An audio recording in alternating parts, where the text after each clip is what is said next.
lusot ang may atraso. Ang mga inaksyon na naming sumbong ngayong hapon. Pawang mga bawal na pagtingin at mga maling paraan ng pagtangi. Kayong mga abusado, you can run but you can't hide. Lalong-lalo na kung may mga resibo. Sa isang compound sa Rodriguez, Rizal, tahanan daw ng isang malaki at masayang pamilya. 8 taong gulang na bata ang naging biktima ng pang-abuso. Ang suspect, mag-ama at pawang mga akusado, kamag-anak ng batang biktima. Abay, walang mga konsensya! Taong 2015 nang unang mangyari ang krimen sa musmos na itinago namin sa pangalang Josel. Yuhin at pinsan ng bata ang itinuturong umabuso sa kanya.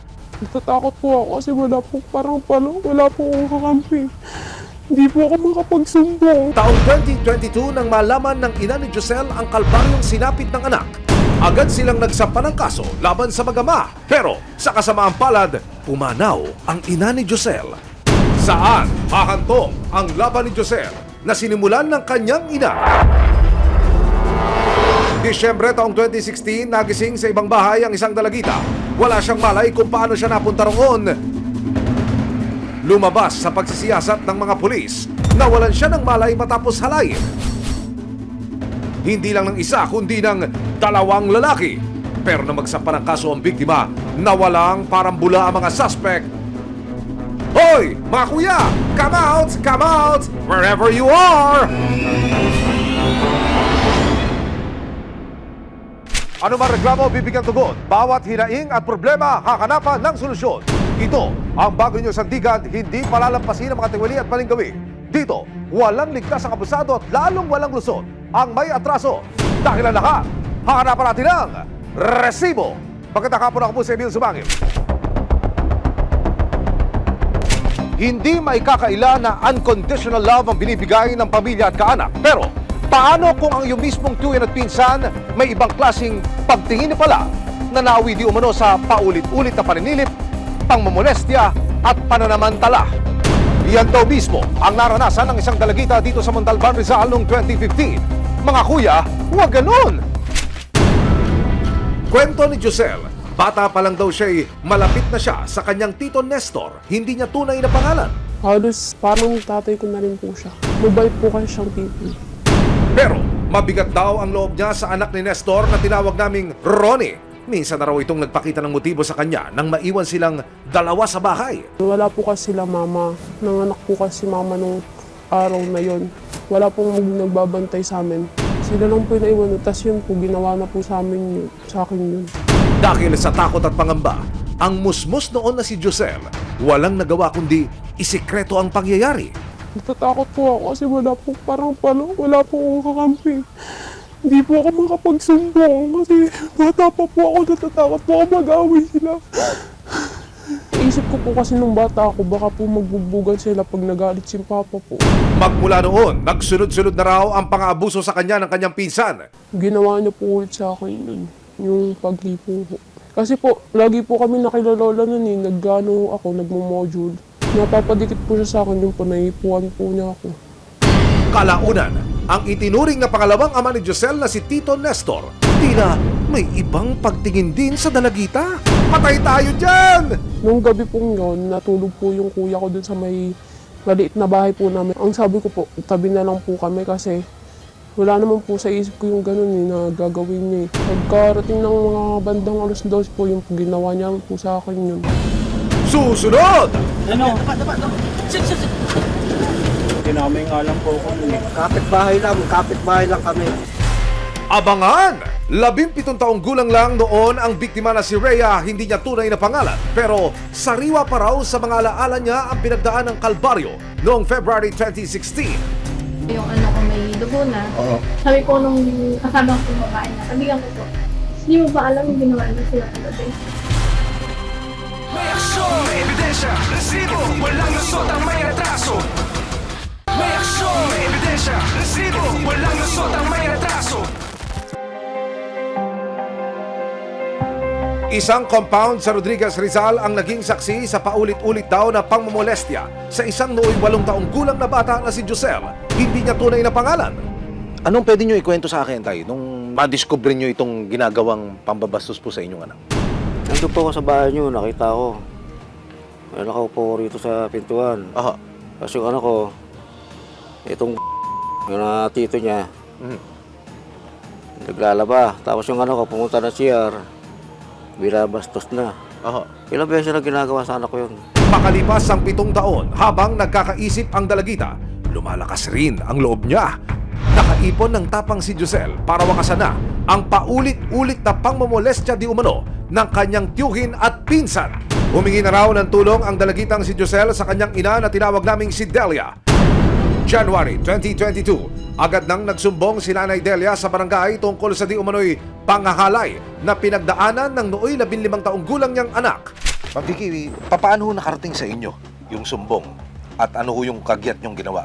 Agad naman po nagpa-responde yung aming hepe ng Barangay Tanod. Malapit lang po kasi sa aming headquarters yung area nila eh. Opo. Mas naunang dumating po yung mag-ina. Okay. Doon sa aming nagresponde. Humingi na po ako ng sasakyan para madala siya sa WCPD. Okay. Wala nang inaksayang panahon ng barangay at agad na tinulungan ang dalagita. Iyak siya na iyak, hindi siya makapagsalita. Yung sinanay na lang po ang nagkwento sa amin na ganun daw po yung nangyari sa bata. Hindi naman po namin na-blatter gawa ng bawal po yun. Kailangan nakadiretso po yun sa WCPD. Pero nang hina ang loob ni Josel nang biglang pumanaw ang kanyang ina noong Hunyo ng taong 2022. Sobrang hirap po, parang wala ka pong kakampi. Hindi mo masabi yung mga nararamdaman mo. Dito na rin daw biglang nag-disappearing act ang mag-amang Nestor at Ronnie. Kaya ang tatay ni Josel ang naging kasakasama niya sa pag-aasikaso ng kaso. January 2 nitong taon, ibinaba na sa wakas ang warrant of arrest para kina Nestor at Ronnie. Una, nalaman namin through operational research na nasa bundok pala ng Rizal ang ama na tinatanggi niyang siya ito. Makalipas ang 1 buwan, February 2, kasama ang resibo, nagtungo ang mga operatiba ng Criminal Investigation and Detection Group, DSOU, sa Rodriguez Rizal para daktin ang unang suspect, ang tiyuhin ni Josel na si Nestor. Pero pati paghahanap, kalbaryo rin! Kinailangang umakyat ng bundok at tumawid ng ilog ang mga operatiba para matunto ng suspect. Tagong-tago, Tatay Nestor!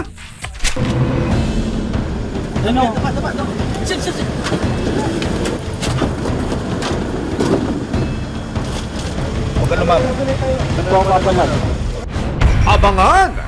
Mga suspect na wanted for rape na halos 8 taon nang nagtatago. Mahuli na kaya? May aksyon, may ebidensya, resibo, walang lusot ang may atraso. May aksyon, may ebidensya, resibo, walang lusot ang may atraso.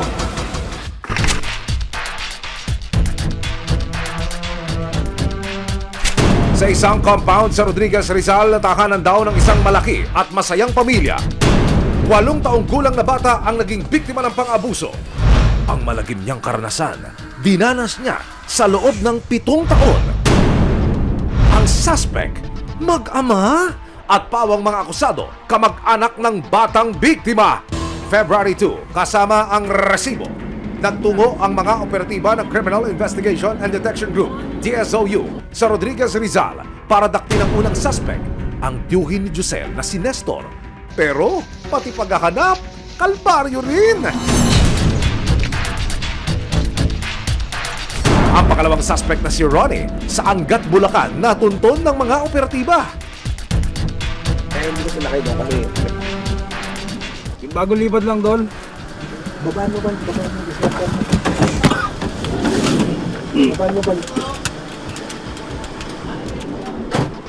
Saan ang daan, kuya? Ito na yung kilakap eh. Kaya...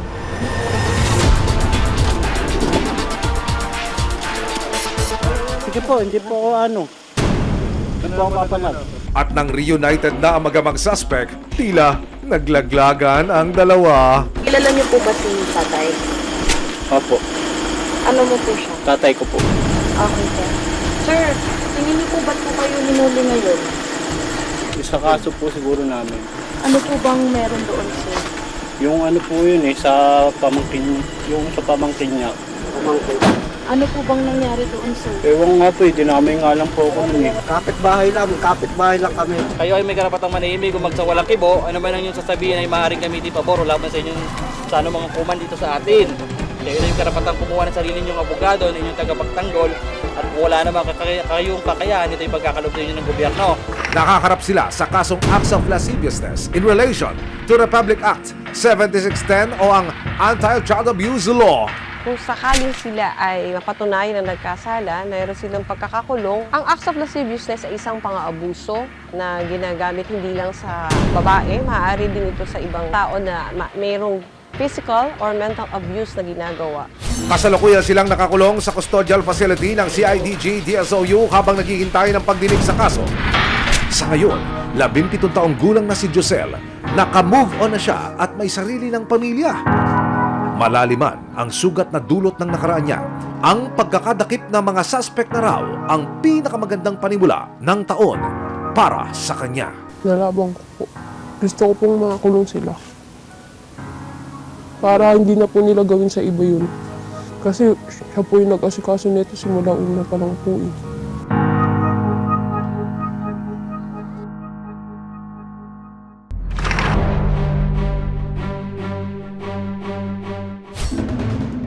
Disyembre taong 2016, nagising sa ibang bahay ang isang dalagita. Wala siyang malay kung paano siya napunta roon. Lumabas sa pagsisiyasat ng mga pulis. Nawalan siya ng malay matapos halay. Hindi lang ng isa kundi ng 2 lalaki. Pero na magsampa ng kaso ang biktima, nawalang parambula ang mga suspect. Hoy! Mga kuya! Come out! Wherever you are!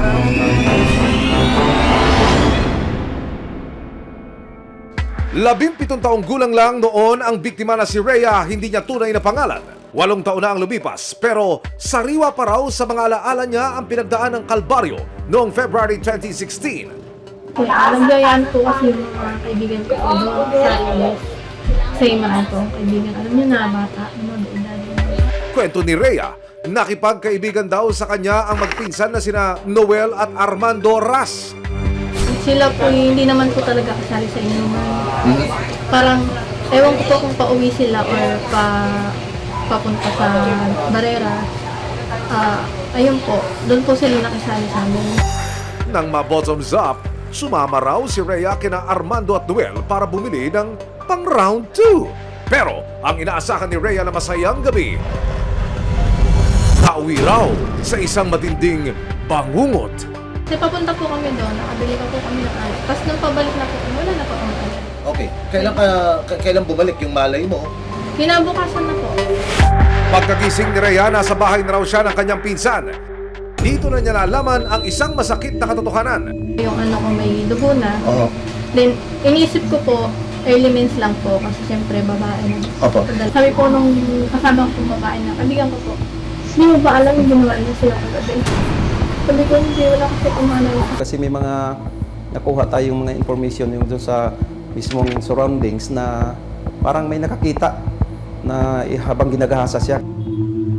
Agad daw kinompronta ni Rhea ang suspect, pero So nag-deny itong suspect natin na wala siyang alam dyan. Kaya lang, ang ipinagtaka, yung cellphone na nawala niya, nandun naman sa suspect. Ito ngayon ma'am na 2 tao na ito na gumawa sa iyo. Ano gusto mong mangyari dyan sa mga yan? Makulong po sila siyempre. Lahat naman po, kung pwede na po, patayin na lang. Kaso, siyempre, kasalanan po pumatay. Kaya, pagdusahan na lang yun. dahil dito, sinampahan ng pamilya ni Rhea ng kasong rape sina Noel Ras at Armando Ras. Pero na makatunog ang magpinsan, bigla raw umeskapo. January 2024, isang impormasyon ng natisod ng Laguna Regional Intelligence Division. Sa tulong ng social media, natunton ang kinaroroonan ng suspect na si Noel Ras. Hindi na sa Laguna, kundi sa Bicol na. Relocate kung relocate, ano, Noel? So nag-umamit siya ng Facebook niya. Akala niya na makaligtas na siya. Kaya naman, kasama ang resibo, tumulak papuntang Piling, Camarines Sur ang mga operatiba para ihain ang warrant of arrest laban sa isa sa mga suspect. Taong 2016 nang dumalo sa isang kasiyakan sa Laguna si Rhea, hindi niya tunay na pangalan. Pero nang malasing daw ang 2 lalaki, sa kalip na ihatid si Rhea sa kanilang bahay, kinakasa siya ng mga ito. Makalipas ang halos 8 taon, makamit na kaya ni Rhea ang hustisya? Sa tulong ng social media, natukoy ng Laguna Regional Intelligence Division ang pinagtataguan ng isa sa mga suspect na si Noel Ras sa Pili, Camarines Sur. Talagang free siya na gumagala doon kasi nagkaroon pa nga siya ng pamilya doon sa lugar na yon. Bit-bit ang warrant of arrest. Mula Laguna, nagtungo ang mga operatiba at ang resibo sa Camarines Sur para arestuhin si Noel Ras. Pasok natin doon, safety palagi. Ito yung sinigya doon sa akin. Thank you,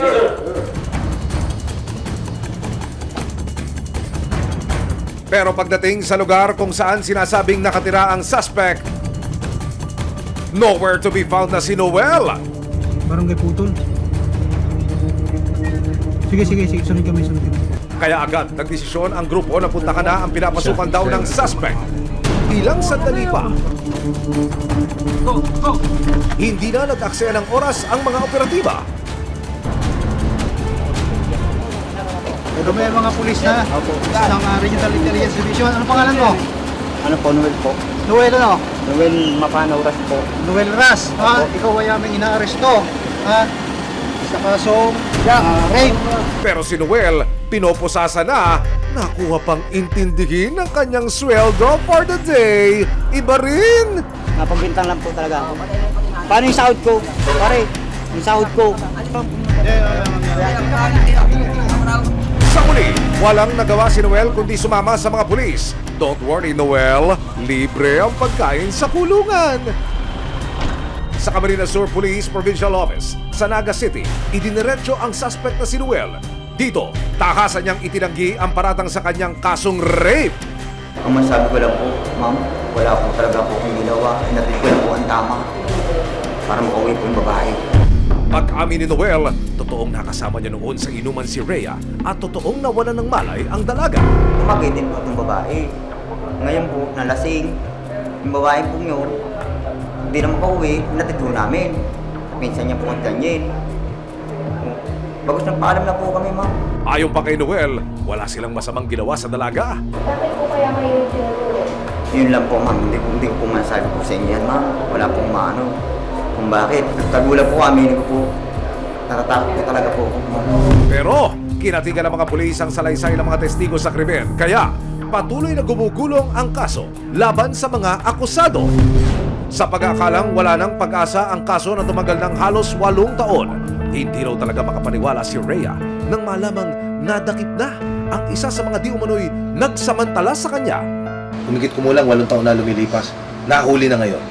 Nahuli na. Nasa kamay na ho ng mga lagat ng batas. Ano po masasabi? Hindi ko po alam kung umiyak ako dahil sa tuwa o umiyak ako dahil naiinis ako dahil ngayon lang siya nahuli or umiyak ako dahil sa wakas makakahinga na ako. Samantala, patuloy pa rin pinaghahanap ng mga otoridad ng isa pang suspect na si Armando. Kaya nga ako'y nanawagan dyan sa isa pang wanted dyan, sa kasamahan dyan. Huwag na niyang hintayin na mapuntahan pa namin siya kasi may mga lead na rin kami kung saan siya nagtago. Kasalukuyang nakapit sa Calamba City Police Station ang suspect na si Noel.